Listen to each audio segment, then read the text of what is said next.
এমন এতিম নবী আমার, পিতা মাতা নাই যে তাহার, তারপরেও কত মারলো কাফের দুশ্মনে। নবী বিনে কে তারাবে ফুলসিরাত মিজানে। চলো চলো চলো মুমিন চলো নবীর সন্ধানে, নবী বিনে কে তারাবে ফুলসিরাত মিজানে। নবী বিনে কে তারাবে ফুলসিরাত মিজানে। নবী আমার জীবন ভারে,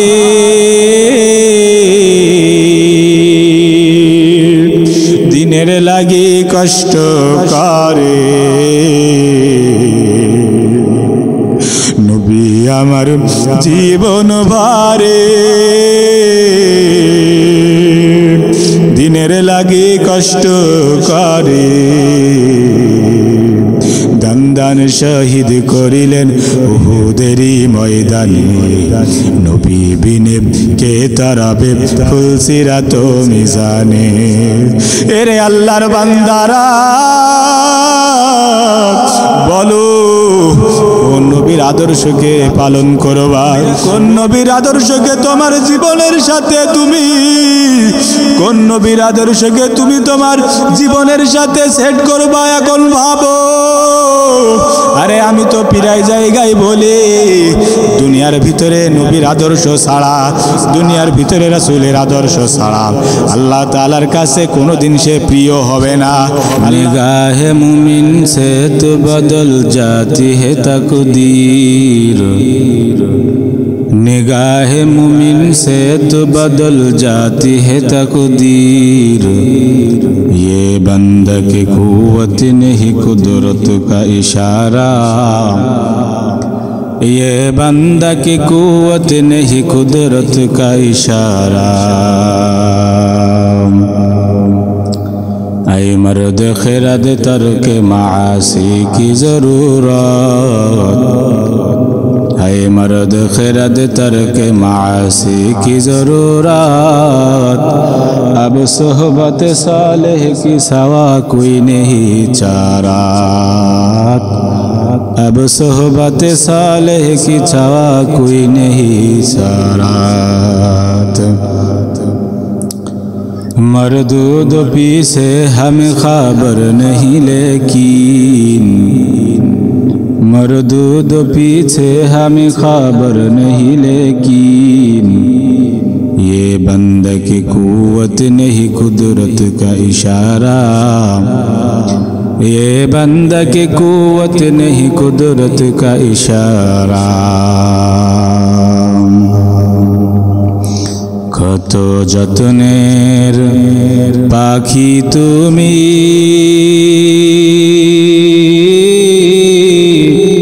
কাজল বারণ টিয়া। সময় হইলে যাইবা চলে এই দুনিয়ার সব থুইয়া। সময় হইলে যাইবা চলে এই দুনিয়ার সব থুইয়া। কত যত্নের পাখি তুমি,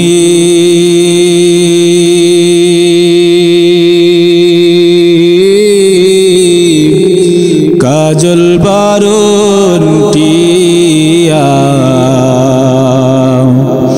সময় হইলে যাইবা চলে এই দুনিয়ার সব থুইয়া।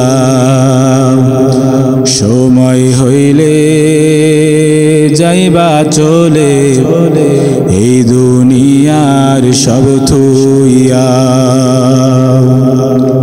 আইসো একা যাইবা একা,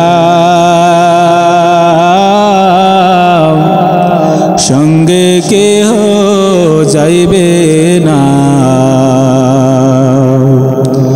আইছো একা যাইবা একা,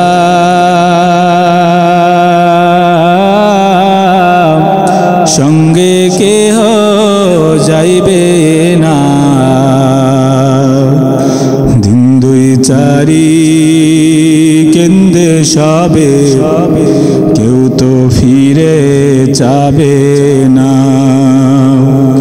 দিন দুই চারি কেন্দ্রে সবে কেউ তো ফিরে যাবে না। কত যত্নের পাখি তুমি,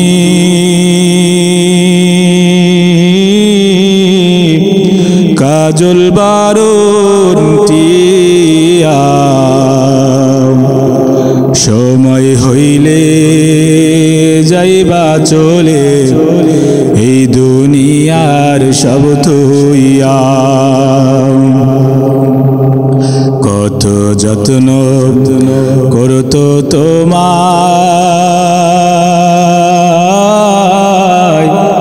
এই দুনিয়ার সব জনে, সবাই মিলিয়া রাখবে তোমায় বাড়ির নামাই গোস্থানে। সবাই মিলিয়া রাখবে তোমায় বাড়ির নামাই গোস্থানে। কত যত্নের পাখি তুমি, কাজল বারণ টিয়া, সময় হইলে যাইবা চলে এই দুনিয়ার সব থুইয়া। দাদা গেল বাবা গেল,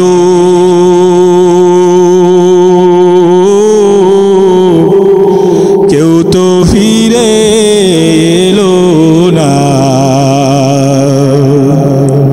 দাদা গেল বাবা গেল, কেউ তো ফিরে এলো না। একই পথে যেতে হবে, কেউ তো ভবে রবে না।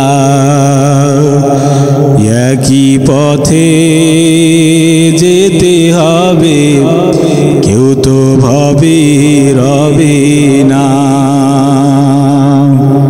কত যত্নের পাখি তুমি,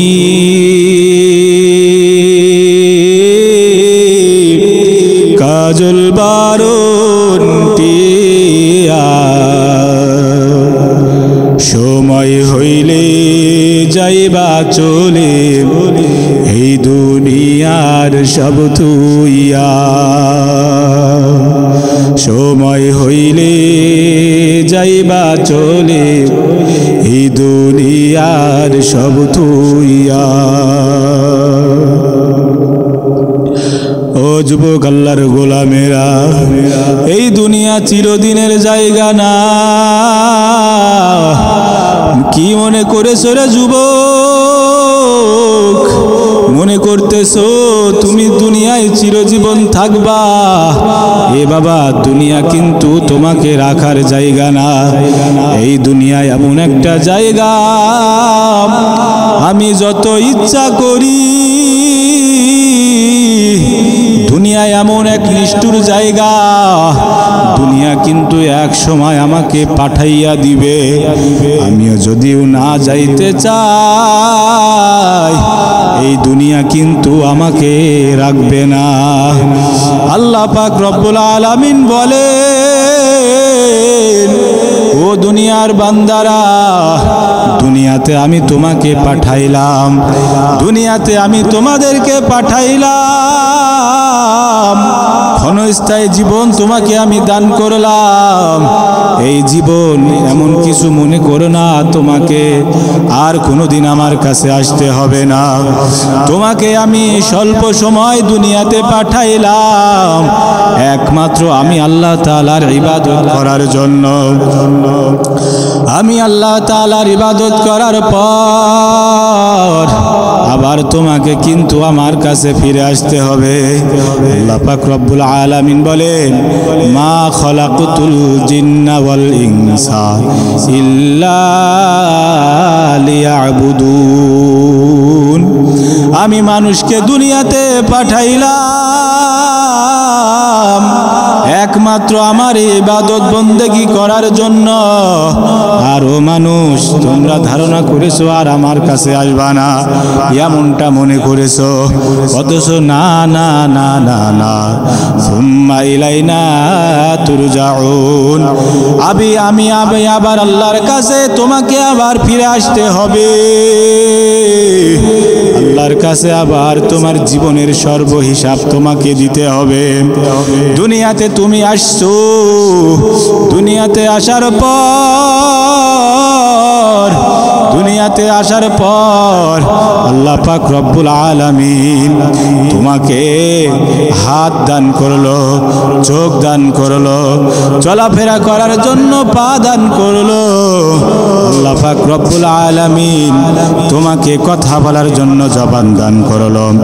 এ নবীর আশিক উম্মতের দল, আল্লাহ পাক রব্বুল আলামিন বলেন, এত কিছু সব নিয়ামত আমি তোমাকে দান করলাম। আমি তোমাকে দুনিয়াতে সমস্ত কিছু দান করার পর তোমরা যদি আমি আল্লাহকে শুকর আদায় না করো, আর শুকর হিসাবে যদি ইবাদত না করো, আল্লাহ পাক রব্বুল আলামিন বলেন তোমাকে নাফরমানির কাতারে তোমাকে আমি সীমাবদ্ধ করব। তোমাকে নাফরমানির খাতায় তোমাকে নামটা লিপিবদ্ধ করব। যেমন পূর্ব যুগে, পূর্ব জামানায় আমি সমস্ত বান্দাদেরকে দুনিয়াতে পাঠাইছি, আমার সেই সকল বান্দাদেরকে সব কিছু দান করলাম। সব কিছু দান করার পর আমার সেই সকল বান্দারা শুকর গুজার করে নাই। আমি তাদেরকে আযাবে, আমি তাদেরকে গজবে, তাদেরকে নিমজ্জিত করিয়া তাদেরকে আমি দুনিয়া থেকে আবার নিয়ে এসেছি। আর দুনিয়া থেকে নিয়ে এসেছি তাদেরকে নাফরমান বান্দা হিসাবে। আর যে ব্যক্তি নাফরমান বান্দা হিসেবে আল্লাহ তাআলার কাছে, আল্লাহ তাআলার খাতায় নামটা লেখাবে, সে হবে জাহান্নামী। আর আল্লাহ তাআলার ওই জাহান্নাম বড় কষ্টের জায়গা, জাহান্নামটা বড় আযাবের জায়গা। ও বাবারা, ওই জাহান্নামের আগুন সহ্য করব কেমনে? আরে দুনিয়ার আগুন যদি শরীরে লাগিয়া যায়, দুনিয়ার যদি আগুন শরীরে লাগানোর পর ওই অঙ্গটাই আমার ব্যথা লাগি, ওই অঙ্গটাই কেবলমাত্র আমার পুড়িয়া যায়। আর আল্লাহ পাক বলেন দুনিয়ার আগুনের চাইতে জাহান্নামের আগুন 70 গুণ তেজের আগুন। ওইটা এমন বড় ভয়ঙ্কর আগুন। ওই আগুন বান্দার যখন লাগবে, বান্দার শরীরে যখন লাগবে, নেমক হারাম বান্দা যখন জাহান্নামে যখন জ্বলবে, জাহান্নামে জ্বলার পর আগুনটা যখন শরীরে লাগবে, আগুনটা লাগানোর পর যে অঙ্গে লাগবে সেই অঙ্গ শুধু পুড়বে তা না, ওই অঙ্গটায় লাগার পর সেই অঙ্গটার চাইতে কলিজাটা ভুনা হয়ে যাবে। ওই অঙ্গটা তো দূরের কথা, কলিজাটা ভুনা হয়ে যাবে। এরে আল্লাহর বান্দা, জাহান্নামের আগুন কেমনে সহ্য করব? আমার আল্লাহ পাক দুনিয়াতে আমার নবী রাসূল পাঠিয়েছেন, দুনিয়াতে হাজার হাজার পয়গম্বর পাঠিয়েছেন,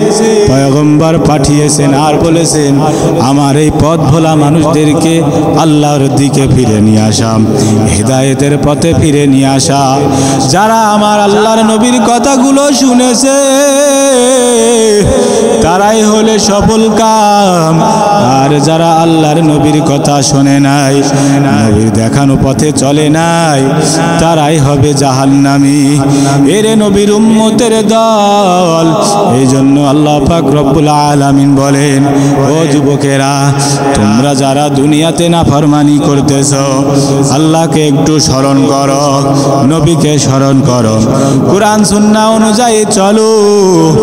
আর যখন তোমাদের দিলের ভিতর ভিতরে আল্লাহর মহব্বত পয়দা হবে। তখন তোমরা এলাকার সমস্ত আলেমদের সাথে থাকবা, তাদের সোহবাতে থাকবা, তাহলে তোমাদের শয়তান জাহান্নামের পথে নিয়ে যাইতে পারবে না।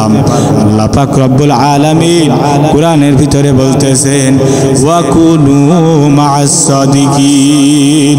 ও আমার বান্দারা, তোমরা যদি সাদিকিন বান্দাদের সাথে থাকো, তাহলে দুনিয়ার ভিতরে নাফরমানের কাতারে থাকতে পারবা না, আল্লাহর নাশুকরির ভিতরে থাকতে পারবা না। সব সময় আল্লাহ তাআলার জিকিরে ফিকিরে থাকতে পারবা, সব সময় আল্লাহ তাআলার হুকুম আহকামগুলো মানতে পারবা। আর যে ব্যক্তি আল্লাহ তাআলার হুকুম আহকামগুলো মানতে পারছে, সেই তো দুনিয়ার ভিতরে সফল। আর যে মানতে পারে নাই, তার জাহান্নাম হবে আবু জাহেলের সাথে, তার জাহান্নাম হবে উকবার সাথে, তার জাহান্নাম হবে সাদ্দাদের সাথে, তার জাহান্নাম হবে কারুনের সাথে। জাহান্নামী যত বান্দা দুনিয়ার ভিতরে কোরআনের ভিতরে আসছে, আল্লাহ পাক রব্বুল আলামিন তাদের ভিতরে আমাদের জন্য না করে। এরে নবীর উম্মতের দল, এই জন্য সোহবাতটা বড় মারাত্মক। সোহবাতে যদি কোনো বান্দা থাকে, সোহবাতে থাকার পর ওই বান্দা ইচ্ছা করলেও কিন্তু গুনার কাজে যাইতে পারবে না। তার দিলের ভিতরে বলবে, আরে আমি আর গুনার কাজে যাইব না। গুনার কাজে যদি লিপ্ত হই, জাহান্নামের আগুন সহ্য করতে পারবো না। এইভাবে নেককার বান্দার ডিরেকশন মানিয়া সে চলবে। ওরে আমার নবী বড় এতিম, ওই এতিম নবীকে আমার আল্লাহ দুনিয়াতে পাঠানোর পর আমার আল্লাহ দিনের দাওয়াত তার মাধ্যমে দিয়েছেন। ওই দিনের দাওয়াতটুকু দেওয়ার পর নবী আমার কাফেরের কত আঘাত সহ্য করেছেন, তারপরও কোনো সময় শয়তানের পদাঙ্ক করে নাই।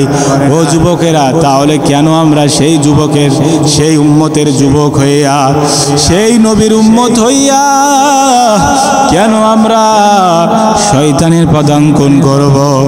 আমার নবী দিনের দাওয়াত দিতে গিয়া যে কষ্ট সহ্য করেছে, নবী আমার তায়েফের ময়দানে, নবী আমার তায়েফের শহরে গেছে, তায়েফের শহরে গিয়া নবী আমার তায়েফের উম্মতদেরকে ডাক দিতেছেন, এ তায়েফবাসীরা আসো, তোমরা কালেমা পড়ো। ইয়া আইয়ুহাল্লাযীনা আমানু, হে তায়েফবাসীরা তোমরা যদি ঈমান আনো, হে তায়েফবাসীরা তোমরা যদি ঈমান আনো, তাহলে তোমরা সফল কাম হবা, তাহলে আল্লাহ পাক রব্বুল আলামিন তোমাদেরকে জান্নাত দিয়া দিবেন। তায়েফবাসীরা নবীর কথা না শুনিয়া, নবীর কথা শুনিয়া হট্টহাসি শুরু করেছে। নবীর কথা শুনিয়া তায়েফবাসীরা একে অপরে বলতে লাগলো, মদিনা থেকে একটা পাগল এসেছে, এই পাগলকে আমরা তায়েফ থেকে সরাইয়া দিতে হবে। মদিনার লোকেরা বলে, তায়েফে নাকি নবী আছে, অথচ সেই নবী যে পাগল, এটা আমরা আগে জানতাম না। তায়েফের সর্দারেরা ওই তায়েফের যুবকদেরকে লেলিয়ে দিল। তায়েফের সর্দারেরা, ওই কাফের সর্দারেরা নবীকে লেলিয়া দিয়েছে ওই যুবকদেরকে নবীকে মারার জন্য। আমার নবীকে পাথর মারছি, আমার নবীকে পাথর মারতে মারতে আমার নবীর শরীরটা রক্তাক্ত করে ফেলেছে, আমার নবীর পুরা শরীরটা রক্তাক্ত করে ফেলেছে। নবীর সাথে ছিল নবীর সাহাবী হযরতে যায়েদ, নবীর সহচর্য সব সময় থাকতেন নবীর পালক পুত্র যায়েদ। যায়েদ একবার নবীর ডান দিকে যায়, একবার নবীর বাম দিকে যায়, আর নবীকে বলতেছে, ওই তায়েফের কাফেরদের পাথরের আঘাত যেন একটাও আমার নবীর গায়ে না লাগে। তারপরও জায়েদ নবীর ওই গায়ের পাথরগুলো একা একা সামাল দিতে না পারিয়া যে পাথরগুলা নবীর গায়ে লাগতেছে, নবী আমার আহত হওয়া প্রায় অবস্থা, তারপরও নবী আমার বদদোয়া করে নাই। জিবরাইল আলাইহিস সালাতু ওয়াস সালাম নবীর কাছে আসলেন। নবীর কাছে আসিয়া বলতে চলো পয়গম্বর, আপনি একবার অর্ডার দেন, একবার আপনি আল্লাহ তাআলার কাছে বলেন, অথবা একবার আমি আমার কাছে বলেন, আমি এই তায়েফের এই পাহাড়গুলা দিয়া এই তায়েফবাসীদেরকে এমন ভাবে ধ্বংস করে দিব যাতে তায়েফবাসীরা আর জীবনে কোনো দিন দুনিয়ায় বসবাস করতে না পারে। নবী আমার জিবরাইলকে ডাক দিয়া বলে, ও ভাই জিবরাইল, এই তায়েফবাসীদের জন্য যদি আমি বদদোয়া করি তাহলে এই তায়েফবাসীরা তো ধ্বংস হয়েই তো গেল। এ ভাই জিবরাইল, এই তায়েফবাসীদেরকে যদি এখন ধ্বংস করে ফেলো তাহলে এমন একটা যুগ আসবে সেই যুগে তাদের সন্তানেরা আমি মুহাম্মাদের কথা যখন শুনবে, আমি মুহাম্মাদের কথা শোনার পর তারা তো ঈমান আনতেও পারে, এরা তো ঈমান আনে নাই, আর এরা তো চিনল না আমি নবীকে, এরা তো আমাকে চিনল না। এমন একটা সময় আসবে তাদের সন্তানেরা যখন জানতে পারবে, সন্তানেরা জানার পর আমি নবীর উপরে ঈমান আনবে। ও ভাই জিবরাইল, তাদেরকে তুমি মারিও না, তাদেরকে ধ্বংস করিও না, আমি তাদের জন্য বদদোয়া করতে পারবো না। কি দয়ার মায়ার নবী আমার, ও উম্মতের দল, কোন নবীর মায়া ভুলিয়া কার পিছনে দৌড়াইতেছ, কার মহাব্বতে পড়িয়া কার আদর্শ গ্রহণ করতেছ? ওই নবীকে চিনলাম না রে যুবক, কেমন নবী আমার, নবী আমার মসজিদে নববীতে বসা, নবী আমার মসজিদে নববীতে নামাজ আদায় করতেছেন। নামাজ আদায় করার পর নবী আবার যখন নামাজে দাঁড়াইয়া গেলেন, এইভাবে দুই রাকাত করিয়া নবী আমার সালাত আদায় করতেছেন। সালাত আদায় করার পর নবী আমার যখন সিজদায় গেল, দূর থেকে ওই আবু জেহেলের গোষ্ঠীরা নবীকে দেখার পর দূর থেকে খেয়াল করতেছে মুহাম্মদ যখন সিজদায় যাবে, কাফেরদেরকে আগের থেকেই বলা করা হয়েছে যে মুহাম্মদ যখন সিজদায় যাবে মুহাম্মাদের ঘাড়ের উপরে পচা খাবার, পচা নষ্ট খাবার, ওই যে মরুভূমিতে পচা উটগুলো পড়ে আছে ওইগুলো নিয়ে আসো। মুহাম্মদ তো দীর্ঘ সময় ধরে নামাজ আদায় করে, মুহাম্মদ যখন সিজদায় যাবে ওই পচা উট, ওই পচা নাড়ি ভুড়ি, ওই পচা আবর্জনা মুহাম্মাদের ঘাড়ের উপরে ফেলবা, এই বলিয়া সমস্ত কাফেরদেরকে শিখাইয়া দিল। কাফেরেরা ঠিক আবু জেহেল লিডারের কথা শুনিয়া ওই পচা উটের নাড়ি ভুড়ি দূর থেকে নিয়ে আসিয়া নবী, মায়ার নবী আমার সিজদায় গেছেন, মায়ার নবীর ঘাড়ের উপরে ওই সেই পচা বাসি উট, ওই সে পচা উটের সেই নাড়ি ভুড়ি, পচা আবর্জনার টুপলা নবীর ঘাড়ের উপরে ফালাইয়া দিছে। নবী আমার সিজদায় পড়ে আছে, তারপর নবী আমার আর উঠতে পারে না, নবী আমার কষ্ট সহ্য করতে পারে না।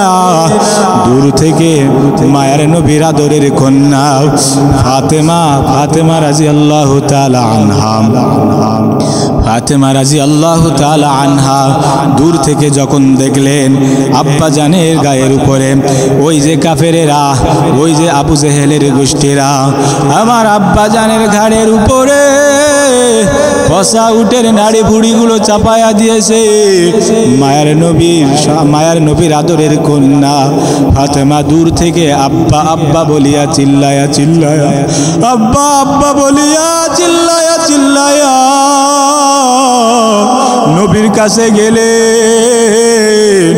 নবীর কাছে গিয়া মায়ের নবীকে বলতেছেন আব্বাজান, এই আব্বাজান বলে ডাকতেছে। নবী আমার উঠতেও পারে না, আস্তে আস্তে নাড়ি ভুড়িগুলো সরাইয়া নবীকে উঠায়া, নবীকে যখন উঠাইলেন, নবীকে উঠানোর পর মায়ের নবীকে বাসায় নিয়ে আসলেন। ফাতেমা রাদিয়াল্লাহু তাআলা আনহা মায়ের নবীকে আব্বা খুব বলিয়া বলতেছেন, আব্বা আপনি যে দিনের দাওয়াত দেওয়ার জন্য এত কষ্ট করেন, আপনাকে তো ওই কাফেরেরা, ওই আবু জাহেলেরা আপনাকে তো এক সময় মারিয়া ফেলাইবে। আপনি আপাতত এখন আস্তে আস্তে একটু রেস্ট নেন, তারপরে দিনের দাওয়াতের জন্য বাইর হবে। নবী আমার ফাতেমাকে ডাক দিয়ে বলেন, ও মা ফাতেমা,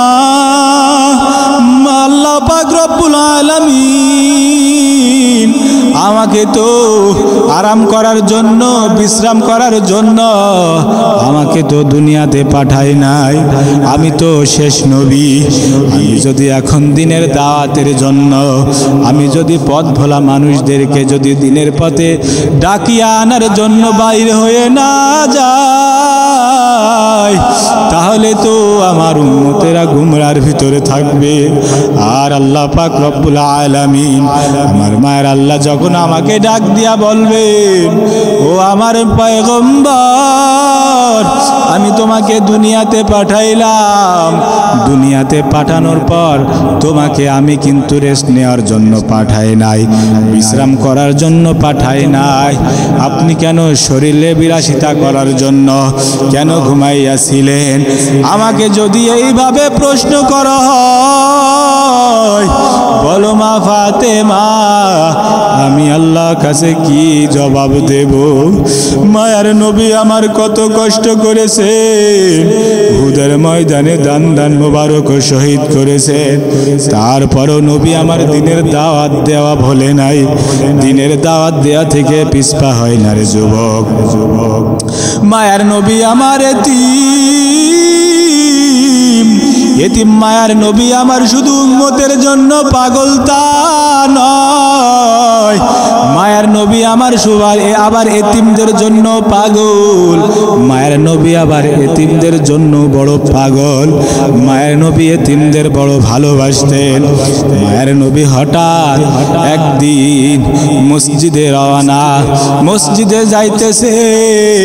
মসজিদে যাওয়ার সময় পথের পাশে একটা মাঠে দেখে কিছু যুবক ছেলেপেলেরা, কিছু যুবক বাচ্চারা, কিছু ছোট ছোট বাচ্চারা খেলাধুলা করতেছে।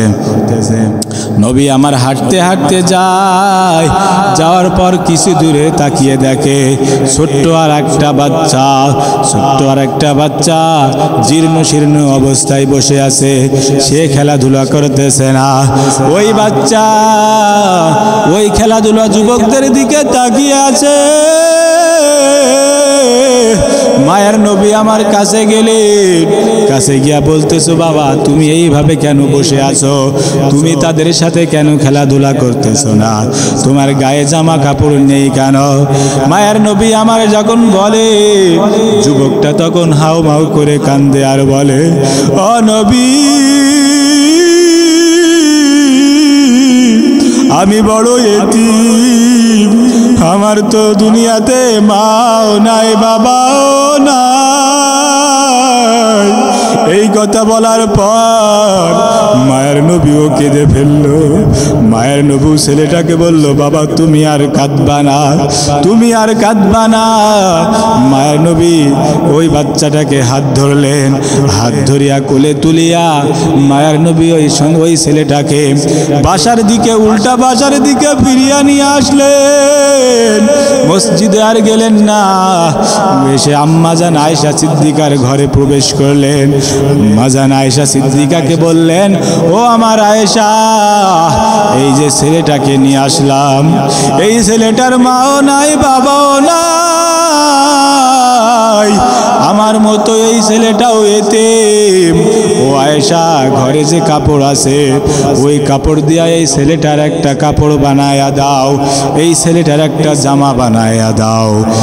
মাজান আয়েশা সিদ্দিকা রাদিয়াল্লাহু তাআলা আনহা মায়ার নবীর কথা মতো ওই সন্তানকে নিজের ছেলের মতো করিয়া গোসল করাইয়া ওই ছেলেটাকে গালে তুলে খাওয়াইয়া ওই ছেলেটাকে সুন্দর কাপড় পরাইয়া দিলেন। এরপর আমার মায়ের নবী ওই ছেলেটাকে আবার কোলে নিয়াম, ওই ছেলেটাকে কোলে নিয়া যখন নবী আমার মসজিদের দিকে রওনা হলেন, ছেলেটা বললেন, পয়গম্বর আমি কোলে উঠবো না, আমি হাঁটিয়া হাঁটিয়া আপনার সাথে যাব। আপনি একজন সম্মানিত নবী, আপনি একজন আখেরি জামানার একজন বড় সম্মানীওয়ালা, আপনার কোলে যদি আমি উঠি তাহলে কে কি ভাববে?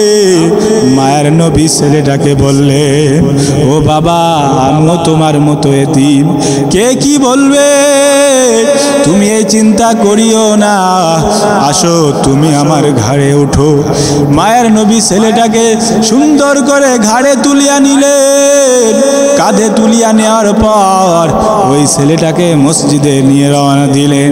মসজিদে ঢোকার পর মসজিদে নববীতে ওই ছেলেটাকে যখন মসজিদে নববীতে যখন ঢুকলেন, ওই ছেলেটাকে নিয়ে যখন প্রবেশ করলেন, নবী আমার মেম্বারে বসে বয়ান করতেছেন, ছেলেটাকে পাশে বসাইয়া দিলেন। পাশে যখন বসাইয়া দিল, নবী আমার বয়ান করার পর নামাজ শেষ করার পর সমস্ত সাহাবীদেরকে উদ্দেশ্য করে বলল, আজ থেকে এই ছেলেকে তোমরা কেউ কিছু বলবা না, এই ছেলেটা বড় এতিম, এই ছেলেটাকে তোমরা বড় মহাব্বত করবা, আমি যেমন মহাব্বত করলাম তোমরা এই ছেলেটাকে মহাব্বত করবা। এই বলিয়া বলিয়া সমস্ত সাহাবাদেরকে পয়গম্বর শিখাইয়া দিলেন আর জানাইয়া দিলেন, বললেন তোমরাও এতিমদেরকে মহাব্বত করবা। ও আমার সাহাবীরা, তোমরা এতিমদেরকে ভালোবাসবা। আল্লাহ পাক বলেছেন, এই যে এতিমদেরকে মহাব্বত করবে, এতিমদেরকে ভালোবাসবে, আল্লাহ পাক তাদেরকেও আমার পয়গম্বরের মতোই ভালোবাসবে। এমন এতিম নবী আমার, পিতা মাতা নাই যে তাহার, তারপরেও কত মারলো কাফের দুশ্মনে, নবী বিনে কে তারাবে ফুলসিরাত মিজানে। চলো চলো চলো মুমিন, চলো নবীর সন্ধানে, নবী বিনে কে তারাবে ফুলসিরাত মিজানে, নবী বিনে কে তারাবে ফুলসিরাত মিজানে। নবী আমার জীবন ভারে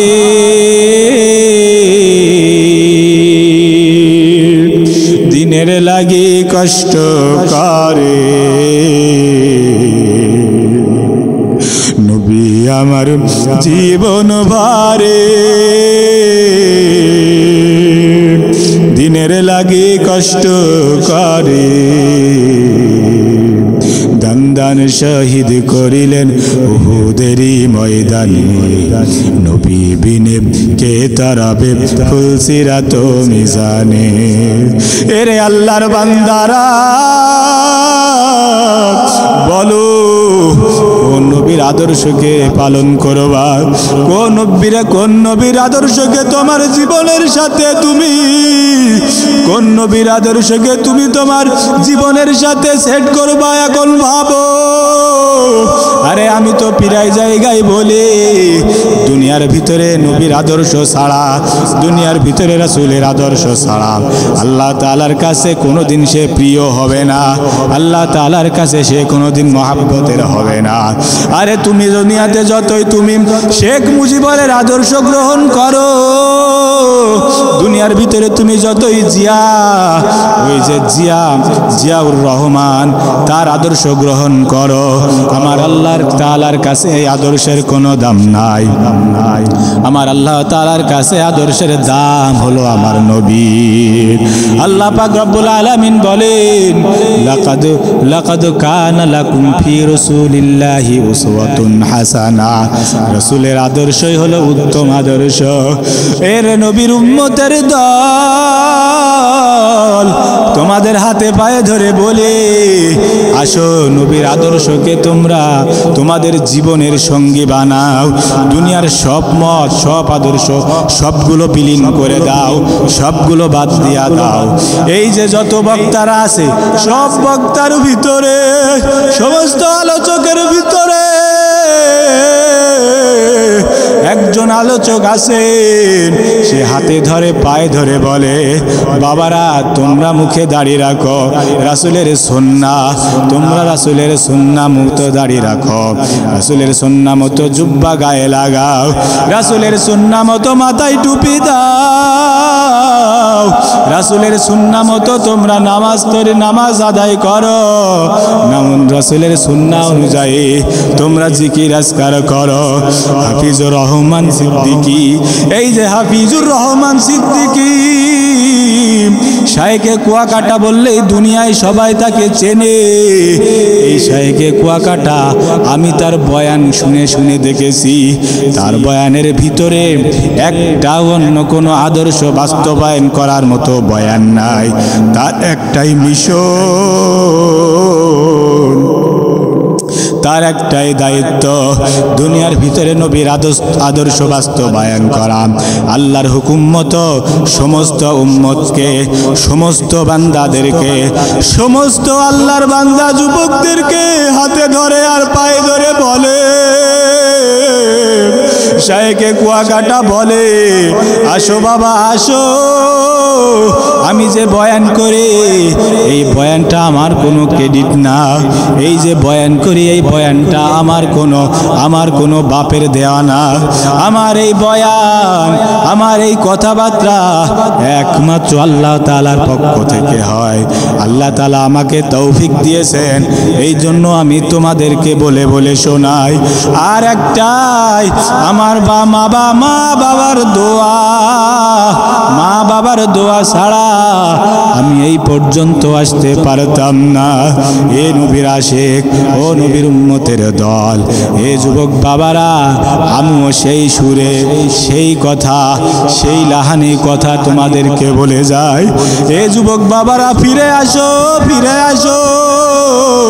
আমি একদিন দুনিয়াতে থাকবো না, কিন্তু আমার এই বয়ান, আমার এই ডাক একদিন তোমাদের কানে ভাসবে।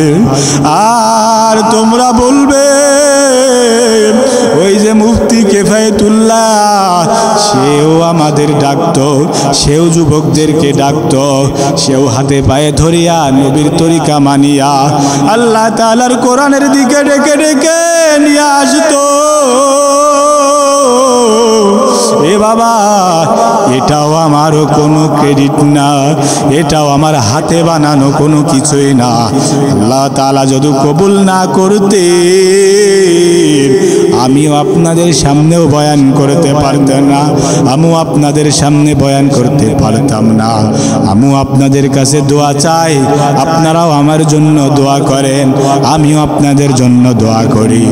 আমিও আপনাদের কাছে সব সময় দোয়া চাই, আল্লাহ পাক রব্বুল আলামিন এই দিনের পথে যতদিন রাখে, এই দাওয়াতি কাজে যতদিন আমাকে রাখে, আল্লাহ পাক রব্বুল আলামিন আমার জবান থেকে যেন মানুষের উপকারী কথা আমাকে বাইর করে।